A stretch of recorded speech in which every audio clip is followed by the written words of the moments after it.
மகிழ்நன் நேயர்களுக்கு வணக்கம். மகிழ்நன் டுடே நிகழ்ச்சியில் இன்று மீண்டும் உங்களோடு கருத்துக்களை பகிர்வதில் மற்றற்ற மகிழ்ச்சி. நண்பர்களே, காலையில் கூட்டணி குறித்து அன்புமணியுடைய விளக்கம், அதே மாலையில் கூட்டணி குறித்து பழனிசாமியுடைய கருத்து, இரண்டும் இருவேறு துருவத்துக்கான கருத்துக்களாக மாறிப்போனதால் அரசியல் நிலவரத்தில் ஒரு பெரிய கலக்கத்தையும் அதே நேரத்தில் ஒரு புதிய செய்தியையும் இருவருமே வெளிப்படுத்தியிருக்கிறார்கள். என்ன நிகழ்ந்தது, என்ன சொல்ல வருகிறார்கள் என்பதை உள்நோக்கி பார்ப்போம். வணக்கம் நண்பர்களே. இன்று காலை, அதாவது புதன்கிழமை காலை, பாட்டாளி கட்சியினுடைய தலைவர் டாக்டர் அன்புமணி ராமதாஸ் அவர்கள் கூட்டணி குறித்து அவர்கள் கட்சியினுடைய நிலைப்பாட்டை விளக்கியிருந்தார். அதாவது கூட்டணி என்பது வெறும் கூட்டணியாக இல்லாமல் ஆட்சியில் பங்கு, அதிகாரத்தில் பங்கு என்பது போன்ற தன்னுடைய ஒரு நீண்ட நாள் கோரிக்கையான அல்லது நீண்ட நாள் அவர்களுடைய நிலைப்பாடு. பாட்டாளி கட்சி ஆரம்பித்தது ஆட்சி அதிகாரத்தில் தன்னுடைய சமூகத்திற்கு ஏதாவது செய்ய வேண்டும் என்ற உயரிய நோக்கத்தோடு ஆரம்பிக்கப்பட்ட கட்சி. அதனுடைய ஒவ்வொரு செயல்பாடும் அந்த நோக்கத்தை மையப்படுத்தியே நகர்ந்து கொண்டு இருந்தது என்பதை இந்த மக்கள், தமிழ் மக்கள் அறிவார்கள். அதே போல் அவர்களுடைய ஒவ்வொரு செயல்பாடும் சமூக நீதியின் அடிப்படையில் கொண்டது என்பதையும் இந்த மக்கள் அறிவார்கள். காரணம், தனக்கு கிடைத்த மிக முக்கிய வாய்ப்புகளை எல்லாம், அந்த சந்தர்ப்பத்தை எல்லாம் தன்னுடைய சக சமூகத்தை சார்ந்த பிரதிநிதிகளுக்கு பகிர்ந்து கொடுத்து, அவர்களை வாழ வைத்து, அவர்களை வாழச் செய்து பார்த்து மகிழ்ந்த சமூகத்தினுடைய பொறுப்பாளர்கள் அல்லது தலைவர்கள் தான் பாட்டாளி கட்சியினுடைய நிர்வாகிகள். அதற்கு மிகப்பெரிய உதாரணம் தலித் ஏழுமலை போன்றவர்களுக்கு மிக முக்கியமான மத்திய அமைச்சரினுடைய கேபினெட் அமைச்சர் பதவியை வாங்கி கொடுத்து, அவருக்கு அந்த பதவிக்கான ஒரு கௌரவத்தை வழங்கி அழகு பார்த்த கட்சி பாட்டாளி கட்சி. அது மட்டுமல்ல, அடுத்தடுத்து பல நேரங்களில் அவர்களுக்கான வாய்ப்புகளை தன்னுடைய சக சமூகத்திற்கு கொடுத்து வாழ வைத்த கட்சி பாட்டாளி கட்சி. எனவே அவர்களுடைய நோக்கம் இந்த தமிழகத்தில் ஆட்சியை பிடித்து தனக்கான அதிகாரத்தின் பேரில் தன்னுடைய சமூகத்துக்கும் தன்னுடைய சக சமூகத்திற்கும், அதாவது தமிழ்நாட்டை பூர்வீகமாக கொண்ட தமிழ் சமுதாய மக்களுக்கு தன்னாலான அனைத்து பலன்களையும் பெற்றுத்தர வேண்டும், இந்த நாட்டினுடைய மண்ணின் மைந்தர்களை வாழ வைக்க வேண்டும் என்பதுதான் பாட்டாளி கட்சியுடைய முக்கிய நோக்கம்.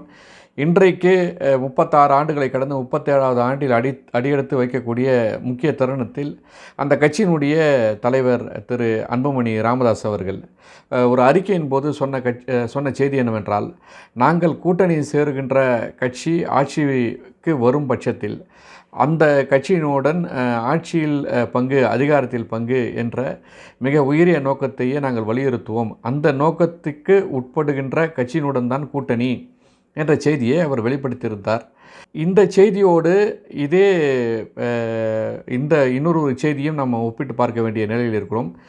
நேற்றைய தினம் அண்ணா திராவிட முன்னேற்ற கழகத்தினுடைய பொதுச் செயலாளர் ஒரு செய்தியை வெளிப்படுத்தியிருக்கிறார்.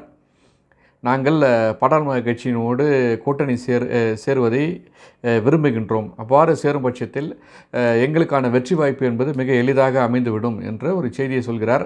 அவர் பாட்டாளி கட்சி இணைவதை மிகவும் வரவேற்பதாகவும் அந்த செய்திகள் வெளிப்பட்டன. இன்றைய செய்தியில் பாட்டாளி கட்சியினுடைய தலைவர் கூட்டணியில் ஆட்சியில் பங்கு, கூட்டணியில் பங்கு என்று சொன்னபோது அவர் என்ன நினைத்தாரோ தெரியவில்லை. முதல்ல அவங்க வரவே இல்லை கூட்டணிக்கு, அதாவது பந்தியிலே உக்காரல, அப்புறம் எங்கள் இலையில் ஓட்டன்னு சொல்கிறது அப்படின்ற ஒரு ஒரு ஒரு உதாரணத்தை அவர் சொல்ல வர்றார். நான் என்ன கேட்குறேன்னா, இந்த மாதிரியான ஒரு வேகம், இந்த மாதிரியான ஒரு ஒரு ஒரு உத்வேகம் இதே அமித்ஷா தமிழ்நாட்டினுடைய கூட்டணி அறிவித்த போது சொன்னபோது ஏன் இவருக்கு வரலன்ற ஒரு கேள்வி நமக்கு எழுகிறது. ஏன்னா நம்ம அரசியல் பார்வையாக நம்ம பார்க்குறோம், இதை கட்சி சார்பாக பார்ப்பதில்லை. ஒரு அரசியல் ஆய்வாளனாக இதனை பார்க்கும்போது நம்ம எப்படி தோணுது நமக்குன்னா, ஏன் ஒரு மத்தியில் ஆளுகின்ற அல்லது இந்தியாவினுடைய பெரிய கட்சியான பாரதிய ஜனதா கட்சியினுடைய தலைவர்கள் முக்கியமான பிரதிநிதியான திரு அமித்ஷா அவர்கள் சென்னையில் பாஜக அதிமுக கூட்டணி என்று அறிவித்த போது அந்த கூட்டணியும் கூட ஆட்சியில் பங்கு பெறுகின்ற நிலையில்தான் அந்த கூட்டணி அமையும் என்று அவர் கிட்டத்தட்ட ஒரு 3 முறை 4 முறை சொல்லிட்டார். ஒரு முறை கூட இவங்க அப்படிலாம் இல்லை அப்படின்னு சொல்லிட்டு இந்த கட்சியினுடைய பொதுச் செயலாளரான எடப்பாடி பழனிசாமி அவர்கள் ஒரு இடத்துல கூட அந்த எதிர்ப்பை அவர் பதிவே பண்ணல. அவர் வாயால் பதிவு பண்ணல. அவங்க கட்சியை சார்ந்த நிர்வாகிகள் அங்கும் இங்குமாக ஒரு முறை இல்லை நாங்கள் அதிமுக தான் ஆட்சியில் அமையும், கூட்டணி கட்சி என்ற கூட்டணி ஆட்சி என்ற நிலைக்கு வாய்ப்பே இல்லை என்று சொன்னார்களே தவிர அந்த கட்சியினுடைய முக்கிய தலைவரான திரு எடப்பாடி பழனிசாமி அவர்கள் எந்த இடத்திலும் எந்த காலத்திலும் ஒரு ஆணித்தரமாக தன்னுடைய எதிர்ப்பை அவர் பதிவு செய்யவே இல்லை. ஆனால் அதே நிலையில் பாட்டாளி கட்சியினுடைய தலைவரான அன்புமணி ராமதாஸ் அவர்கள் ஒருவேளை கூட்டணி அமையும் பட்சத்தில் அந்த கூட்டணியில் ஆட்சியில் பங்கு பெறக்கூடிய ஒரு நிலையில் தான் எங்களுடைய கூட்டணி அமையும் என்று சொன்னபோது அவர் சொன்ன உதாரணம், முதல் கூட்டணிக்கே வரல, பந்தியிலே உக்காரல, இலையில ஓட்டன்னு சொன்னால் எப்படி அப்படின்னா நாங்கள் என்ன கேட்குறோன்னா, நீங்கள் உங்களையே கலாச்சிங்கன்னா நாங்கள் என்ன பண்ண முடியும்? இலையில ஓட்டன்னு நாங்களாக சொல்கிறோம், நீங்கள் தான் இப்போ சொல்லியிருக்கீங்க உங்கள் ரெட்டை இலையில ஓட்ட அப்படின்னு சொல்லிட்டு. இதெல்லாம் ஒரு மிகப்பெரிய கட்சியான அண்ணா திராவிட முன்னேற்ற கழகத்தினுடைய பொதுச் செயலாளராக இருந்து கொண்டு நீங்கள் பேசலாமா இந்த மாதிரி? உங்களுடைய ஆட்சியிலோ அல்லது உங்களுடைய கட்சியிலோ ஒரு இக்கட்டான நிலை எப்பொழுதெல்லாம் வருகிறதோ அப்பொழுதெல்லாம் உங்களுக்கு துணை நின்று, அதாவது அதிமுக தோர்ந்து விடக்கூடாது, அதிமுக தோற்று விடக்கூடாது என்பதற்காக பல்வேறு காலகட்டங்களில் உங்களோட துணை நின்ற கட்சி எதுன்னா அதுதான் பாட்டாளி கட்சி. கடைசியாக நீங்கள் ஆட்சியில் இருக்கும்போது உங்களுடைய ஆட்சி காலத்தில் ஏற்பட்ட இடைத்தேர்தல்களில் அதாவது இந்த பாட்டாளி கட்சியினுடைய ஆதரவு இல்லாமல் உங்களால் வெற்றி பெற்றிருக்க முடியுமா? மிகப்பெரிய பலத்தோடு நீங்கள் வெற்றி பெறதற்கு அல்லது உங்களுடைய ஆட்சி நீடிப்பதற்கு காரணம் பாட்டாளி கட்சி. அப்போ யாராவது பாட்டாளி கட்சியுடைய நிர்வாகிகளோ, தலைவரை விட்டுருங்க, நிர்வாகிகளோ வேறு யாராவது ஒருத்தங்க நீங்கள் ஆட்சி செய்யறதுக்கு காரணமே நாங்கள் தான், அதனால் எங்களுக்கு ஒரே ஒரு இணையமைச்சர் அல்லது ஒரு வாரிய அமைச்சர் கொடுங்க, வாரிய தலைவர் பதவி கொடுங்கன்னு நாங்கள் கேட்டிருப்போமா? வாரிய தலைவர் சொல்லுங்கள், வாரிய தலைவர் கொடுங்கன்னு கேட்போமா? திமுகவில் கூட்டணி கட்சியில் இருந்தாலே காங்கிரஸ் கட்சியை சேர்ந்த பிரதிநிதிக்கு கூட அவங்க வாரிய தலைவர் பதவி கொடுத்தாங்க. ஒரே ஒரு தலைவர் தான், பொன்குமார்னு ஒருத்தர், அந்த கட்சிக்கு அவர் தான் தலைவர், வேறு யாரும் அவங்க கட்சியிலேருந்து வேறு யாரையும் தெரியாது. ஆனால் அவருக்கும் ஒரு வாரிய தலைவர், இன்னி வரையும் அவர் வாரிய தலைவர், அந்த வாரியத்துக்கு, கட்டிட தொழிலாளர் சங்கத்துக்கான வாரிய தலைவர் அவர் தான். அப்புறம் இன்னொருத்தர் அந்த இவர் இருக்கார் இல்லையா, நடிகர் ஒரு கட்சி ஆரம்பித்து கடைசியில் கட்சியை பிஜேபியோட சேர்த்துட்டார். அந்த கட்சியினுடைய தலைவர் எர்ணாவூர் நாராயணன் அவர்களுக்கு அவரும் அந்த கட்சிக்கான அறிமுகமான ஒரே நபர் அவர் மட்டும்தான், எர்ணாவூர் நாராயணன் மட்டும்தான். அவரும் ஒரு வாரிய தலைவருக்கு, அந்த வாரியத்துக்கான தலைவர் அவர் தான். இப்படி திமுக கொடுக்குது. ஒவ்வொரு தலைவராக இருக்கவங்களுக்கு கட்சிக்கெல்லாம் கூட ஒரு வாரிய பதவி கொடுக்கும்போது பாட்டாளி கட்சி என்பது அன்றைக்கே நாங்கள் எத்தனை எம்எல்ஏ இருந்தோம், இன்றைக்கும் கூட எத்தனை எம்எல்ஏ இருந்தோம், நாங்கள் என்றைக்காவது உங்கள்கிட்ட நீங்கள் ஆட்சியில் இருக்கும்போது நாங்கள் அந்த மாதிரி ஏதாவது வாரிய தலைவர் பதவியோ அல்லது ஏதாவது ஆட்சியில் பங்கோ நாங்கள் கேட்டிருப்போமா? நாங்கள் கேட்டதில்லை. திமுக கலைஞர் உயிரோடு இருக்கும்போது, அவர் ஆட்சியில் இருக்கும்போது அவருக்கான மிக பக்கபலமாக இருந்த கட்சி பாட்டாளி கட்சி. நாங்கள் நினச்சிருந்தா அப்போ நாங்கள் கேட்டிருந்தா கொடுக்கறதுக்கான வாய்ப்பு அதிகம். நாங்கள் அதிகம் அவர் கலைஞரிடம் போயிட்டு அவர் அழுத்தம் கொடுக்கல.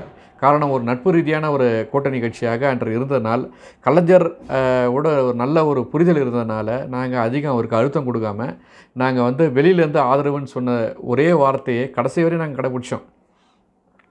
இப்படியே நாங்கள் கடந்து போனால் பாட்டாளி கட்சியினுடைய எதிர்காலம் எப்படி அமையும்? அல்லது எங்களுக்கும் மாநிலத்தில் ஒரு ஆட்சி அதிகாரம் வேணுன்ற எண்ணத்தோடு தான் வருகின்ற 2026 தேர்தலை கூட்டணி கட்சியினுடைய ஆட்சியில் பங்கு பெற வேண்டும் என்ற ஒரு தொலைநோக்கு பார்வை, ஒரு தலைவராக இருந்து கொண்டு அந்த தொலைநோக்கு பார்வையோடு பார்க்கறது அவர் என்ன தப்பு, அது அவருடைய கருத்தை சொல்கிறாரு. உடனே நீங்கள் என்ன சொல்கிறீங்க? நீங்கள் பந்தியிலே உக்காரல இலையில ஓட்டன்னா உங்கள் ரெட்டலையில் ஓட்டன்றதை நாங்கள் சொல்ல சார், நீங்கள் தான் சொல்கிறீங்க அப்படின்னு பாமகக்காரங்க ஒரே கொந்தளிக்கிறாங்க. திரு எடப்பாடி பழனிசாமி அவர்களுக்கு இந்த ஒளிப்பதிவின் மூலம் ஒரு அரசியல் விமர்சனங்க. நாங்கள் எம்ஏ பொலிட்டிக்கல் சயின்ஸ் ஸ்டூடெண்ட்டு வேறு, தொடர்ந்து அரசியல் ஆய்வுகளை தொடர்ந்து பார்த்துன்னு வரோம். எம்ஜிஆர் எந்த நிலையில் அண்ணா திராவிட முன்னேற்ற கழகத்தை ஏற்படுத்தினாரோ அவருடைய மறைவுக்கு பிறகு எவ்வளோ பெரிய இடைஞ்சல்கள்லாம் ஏற்பட்டு பின்பு ஒற்றை ஆளாக நின்று தன்னுடைய அந்த கட்சியை வயப்படுத்தி ஆட்சியில் அதிகாரத்தில் தன்னுடைய இறுதி காலம் வரை வாழ்ந்து மறைந்த திரு மிகு செல்வி ஜெயலலிதா அவர்கள் எப்படி அந்த கட்சியை நடத்தி சென்றாரோ அதனுடைய வழித்தோன்றலாக வந்திருக்கின்ற நீங்கள் உங்களுடைய கட்சியை காப்பாற்றியதுக்கான வாய்ப்பை நீங்கள் செய்யுங்க. உங்கள் கட்சியில் இருக்கவங்கள முதல்ல ஒன்று சேருங்க. நீங்கள் ஒரு அதிகாரத்தோடு உள்ளே வாங்க, கட்சியில் வெற்றி பெறுங்க. அப்புறமே நீங்கள் எங்களுக்கு அதிகாரம் கொடுக்குறீங்களா இல்லையன்றதை நாங்கள் அப்புறம் பார்த்துக்குறோம் அப்படின்னு பாட்டாளி கட்சியினுடைய மூத்த தலைவர்கள் இன்றைக்கி அங்கங்கே பேச ஆரம்பிச்சிட்டாங்க. ஒவ்வொரு முக்கிய கட்சிகளையும் நீங்கள் உள்ளே இழுப்பது என்பது உங்களுக்கான வெற்றி என்பதை விட இந்த தமிழ்நாட்டு மக்களை திமுகவுடைய மோசமான அரசியல் அல்லது மோசமான அரசனுடைய நடவடிக்கைகளிலிருந்து காப்பாற்ற வேண்டிய முக்கிய பொறுப்பு ஒரு எதிர்க்கட்சி தலைவரான உங்களுக்கு இருக்குன்றதை நீங்கள் உணருங்க முதல்ல. அப்புறமே மற்றவங்களுக்கு பதில் சொல்கிறது விமர்சனம் பண்ணுறது என்பதெல்லாம் அப்புறம் பார்க்கலாம். நீங்கள் கூட்டணி கட்சின்னா நீங்கள் என்ன துணை முதல்வர் பதவியை பாட்டாளி கட்சி கொடுக்க போகிறீங்க? இல்லை அவங்க தான் அதை எதிர்பார்த்து வரப்போகிறாங்களா? அப்படி வரணும்னா அவங்க குறைஞ்சபட்சம் 20 எம்எல்ஏ 25 எம்எல்ஏ அவங்க ஜெயிக்கணும். ஜெயிச்சா தான் உங்கள்கிட்ட ஒரு பெரிய பலத்தோடு அவங்க அந்த ஒரு கோரிக்கையை வைக்க முடியும். அப்போ 25 எம்எல்ஏ இவங்களுக்கு வரணும்னா இவங்க குறைஞ்சபட்சம் 50 இடத்துலையாவது போட்டிடணும். ஆக 50 இடம் நீங்கள் கொடுத்துருவீங்களா? இது போன்ற ஒரு பெரிய ஒரு தொலைநோக்கு பார்வையோட ஒரு அரசியல் கணக்கோடு அணுக வேண்டிய ஒரு செய்தியை ஒரு மைக்கு கிடைக்குதுன்னு சொல்கிறதுக்காக நீங்கள் உடனே பந்தியிலே உக்காரல இலை ஓட்ட அப்படின்றத சொல்கிறதுன்றது ஒரு சிறந்த தலைவருக்கான அழகில்லை. உங்களுக்கு ஒரு செய்தியை நான் சொல்கிறேன். திருமிகு செல்வி ஜெயலலிதா அம்மா அவர்கள் ஒரு செய்தியாளர் சந்திப்பில் செய்தியாளர் அவங்களுடைய கருத்துக்கு மாறான ஒரு கேள்வி கேட்குறாங்க. அந்த அம்மா அந்த கேள்விக்கான பதில் எப்படி சொன்னாங்க தெரியுமா? அவங்க வச்சுருந்த அந்த மைக்கை அப்படியே தூக்கி போட்டு வெளில வந்துட்டாங்க. அவ்வளோதான். அதுதான் ஒரு அந்த அதிகாரத்துக்கான அல்லது அவங்களுடைய ஆளுமைக்கான ஒரு பெரிய உதாரணம். அதுதான்.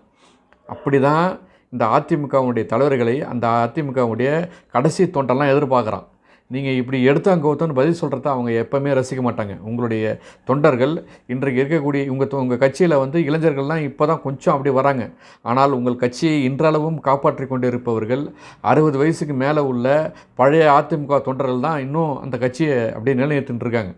இன்னும் உங்கள்கிட்ட இளைஞர்கள்லாம் அப்படியே ரொம்ப வழிந்து புதிய சிந்தனையோடலாம் நீங்கள் இருக்கிறதாலாம் புது செய்தியெல்லாம் நீங்கள் கொடுக்கத்தான் நினச்சிக்காதீங்க. நீங்களே ரிட்டையர்டான 60 வயசுக்கு மேற்பட்ட ஒரு மூத்த நிர்வாகி தான். பணம் இருப்பதனால் பலர் பதவியில் இருக்கிறார்கள் என்பதை போல் உங்களுடைய பணபலத்தாலும் உங்களுடைய அரசியல் செல்வாக்காலும் நீங்கள் அந்த கட்சியில் தலைவராக இருக்கீங்க. உங்கள் தலைவர் பதவியை காப்பாற்றிக்கவே உங்கள் கூட இருக்கிறவங்க எப்படிலாம் போராடுறாங்கன்றது உங்களுக்கு நல்லாவே தெரியும்.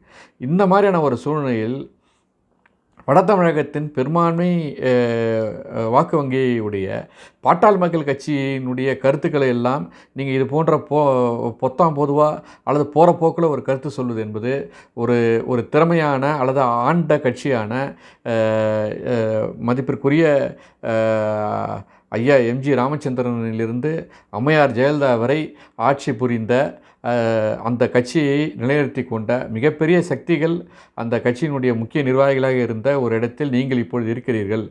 அந்த கவனத்தோடு நீங்கள் செயல்படுங்க.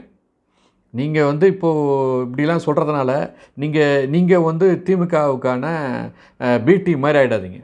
ஏன்னா உங்களுடைய தொண்டர்கள்லாம் ரொம்ப வேதனையாடுறான். தொண்டர்லாம் எப்படா அதிமுக ஆட்சி வரும்னு எதிர்பார்த்துனுக்கிறான். நீங்கள் திமுக 1000 ரூபா தருது, நான் 1500 ரூபா கொடுக்குறேன்னு நீங்கள் சொல்கிறதுனாலலாம் உங்களுக்கு ஓட்டு போட மாட்டான். அப்படிலாம் ஒன்றும் நீங்கள் கொடுக்குற காசுக்காக ஓட்டு போட வேண்டிய மக்கள்லாம் இன்றைக்கி யாரும் இல்லை. அதை விட அதிகமாக சம்பாதிக்கிறதுக்கான வாய்ப்புகள் இங்கே மக்களுக்கு நிறைய எதிர்பார்த்து உட்காந்துருக்காங்க. அது போன்ற எதிர்கால திட்டங்களை வகுத்து கொண்டு இருக்கின்ற மிக முக்கிய கட்சி தான் பாட்டாளி கட்சி. எல்லாத்துக்கும் அவங்ககிட்ட திட்டம் இருக்குது. உங்கள்கிட்ட திட்டம் இருந்ததுன்னா அதை வெளிப்படுத்துங்க. நீங்கள் டாக்டர் ஐயா சொல்வார், டாக்டர் அன்புமணியோட நீங்கள் நேருக்கு நேராக கருத்து பரிமாறத்துக்காக நேருக்கு நேராக விவாதம் பண்ண யாராவது தயாராக இருக்கீங்களா அப்படின்னு சொல்லிட்டு அதிமுகவை சார்ந்த நண்பர்களுக்கும் திமுகவை சார்ந்த நண்பர்களுக்கும் பல முறை மருத்துவர் ஐயா அவர்கள் அறிக்கை விட்டிருக்காரு. டாக்டர் பாட்டாளி கட்சியினுடைய தலைவர் டாக்டர் அன்புமணி ராமதாஸ் கூட அப்பொழுது இருந்த அண்ணா திராவிட முன்னேற்ற கழகத்தினுடைய அமைச்சர்களுக்கு நேரடி சவாலே விட்டார். என்னோட நீங்கள் விவாதம் பண்ண தயாராக நான் காத்துட்டுருக்கேன் அப்படின்லாம் அவங்க வந்து சொல்லும்போது யாருமே அதுக்கு பதில் சொல்ல முடியாத அளவுக்கு தான் இருந்தாங்க. இன்றைக்கும் இருக்காங்க. இன்றைக்கும் அவரோட விவாதம் பண்ணுறதுக்கோ கருத்து பரிமாற்றம் பண்ணுறதுக்கோ அல்லது செயல்படுறதுக்கோ அவருக்கு போட்டியான நிகரான ஒரு தலைவர் இன்றைக்கி தமிழ்நாட்டில் இல்லைன்றது தான் உண்மை. திமுகவாலையும் சரி அதிமுகவாலையும் சரி எங்கேயுமே அப்படி போன்ற ஒரு அறிவார்ந்த தலைவரை இன்றைக்கி பார்க்க முடியாத ஒரு நிலையில் தான் இருக்காங்க. இன்றைக்கு அவங்க உட்கட்சி பூசல்னால சில சலசலப்புகள் கட்சியில் இருக்குது. அதை அவங்க கட்சியில் அவங்க பேசிப்பாங்க. அதுக்காக கட்சியினுடைய நிலை எப்படி இருக்குதுன்றதுக்காக நீங்கள் பொதுவாக கூட்டணிக்கே வரல, இன்னும் இலையே போடல, இதெல்லாம் வந்து உங்களை போன்ற ஒரு பெரிய கட்சிக்கு, ஒரு செல்வாக்கு மிக்க கட்சிக்கு, ஆண்ட கட்சியினுடைய தலைமை பொறுப்பில் இருக்கிறவருக்கு இது அழகில்லை. பாட்டாளி மக்கள் கட்சி நீங்கள் சொன்ன மாதிரி வேகத்தோடு அவங்களும் ஒரு பதிவில் சொல்லிவிட்டு இனிமேல் அதிமுகவோட கூட்டம் இல்லைன்னு சொல்லிட்டு உங்களை நிராகரிச்சுட்டு இன்னொரு கூட்டணியை அவங்க ஏற்பட்டு பண்ணுறதுக்கு எவ்வளோ நொடிகள் ஆகும். அவ்வாறு செய்வதால் எதிர்காலத்தினுடைய நிலை என்ன ஆகும்? திரும்ப திமுக வந்துடும். திமுக வரத்துக்கு நீங்களே வேலை பார்க்குறீங்க. திமுக வந்தால் அதிமுக அத்தோட அவ்வளோதான். அதிமுக அடுத்த 5 ஆண்டுகளுக்குள் கண்டிப்பாக கட்சி இருக்காது.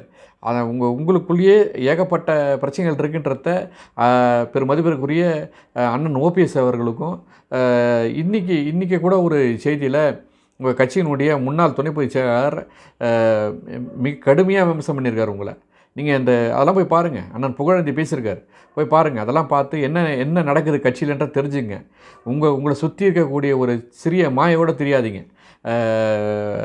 முதல்வர் மு.க. ஸ்டாலின் அவர்கள் அவர் காதில் யாரோ சொல்லிட்டாங்க திமுக ஆட்சி நல்லாட்சி தருது அப்படின்னு அவர் அதையே நம்பிட்டு இருக்காரு. நீங்கள் சொன்ன நகைச்சுவை மாதிரி அவர் உங்களுக்கு ஒரு நகைச்சுவையும் சொல்லியிருக்காரு. சுந்தரா ட்ராவல்ஸில் இருக்கக்கூடிய பஸ்ஸை மாதிரி ஒரு பஸ்ஸை எடுத்துக்கின்னு அதில் வர புகை மாதிரி வாய் ஃபுல்லாக வந்து பொய்யா செய்ய சொல்கிறாருன்னு சொல்லிட்டு அவர் உங்களை நக்கடிக்கிறாரு.